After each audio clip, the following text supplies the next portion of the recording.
He didn't knock. That's what stayed with me. He just stood there, like he already belonged in that moment. And the way he looked at me, not confused, not angry, certain.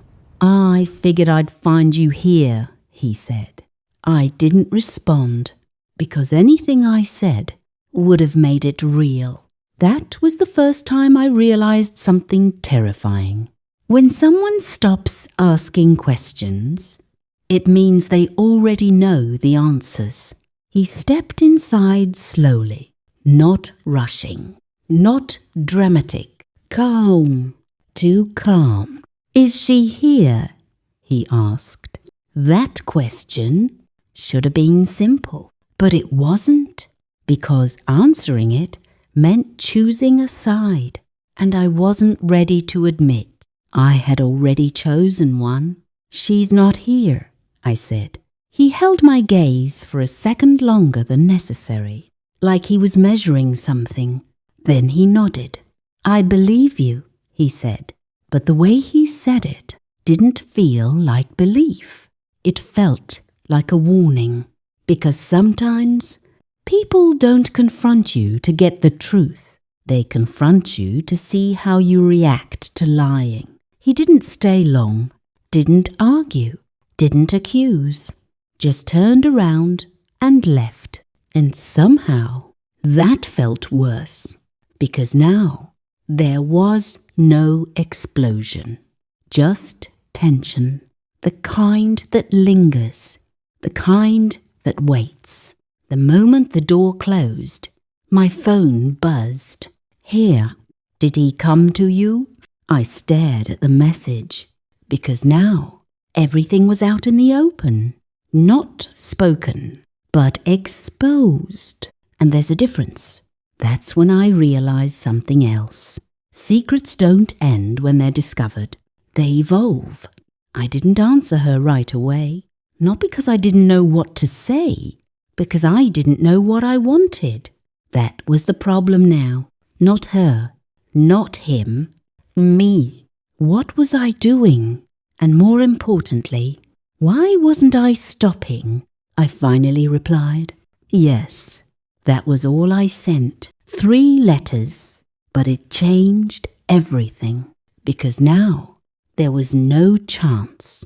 And once pretending is gone, what's left is choice. She showed up an hour later. No hesitation. No explanation.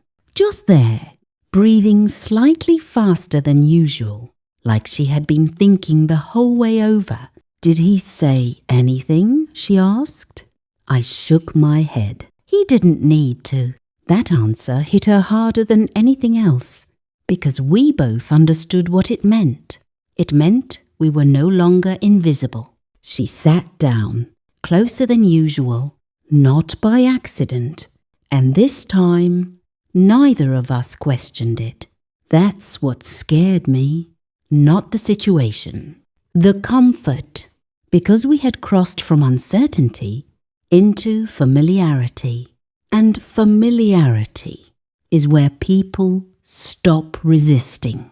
And when you stop resisting, that's when things move forward without asking you. She looked at me, quiet, different. I don't think I can go back, she said.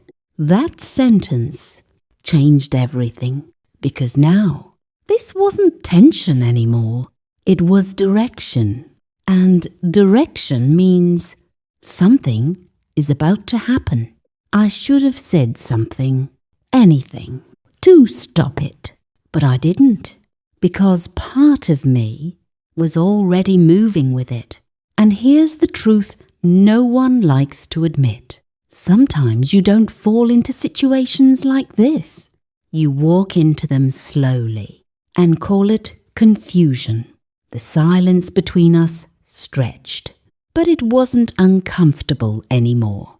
It was understood.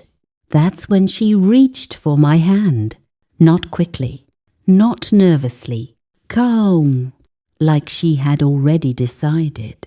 And this time, I didn't hesitate. That was the moment, not the first one, the real one, because this time it wasn't accidental, it was chosen. And the moment something is chosen, you can't call it a mistake anymore. The air changed instantly, not louder, heavier, more real. We both felt it, and for a second, it felt like everything else disappeared. No husband, no consequences, just the moment. That's the most dangerous part, because when reality disappears, people make decisions they can't undo. Then her phone rang again. This time, she answered. We didn't speak. I just listened. Yeah, I'm on my way, she said. Her voice was different, controlled, like she had already switched roles. She stood up, looked at me, and for the first time, there was hesitation, because now we both understood something clearly. This wasn't hidden anymore. This was something that would follow us into every conversation, every decision, every silence. She walked to the door, paused, like she wanted to say something, but didn't.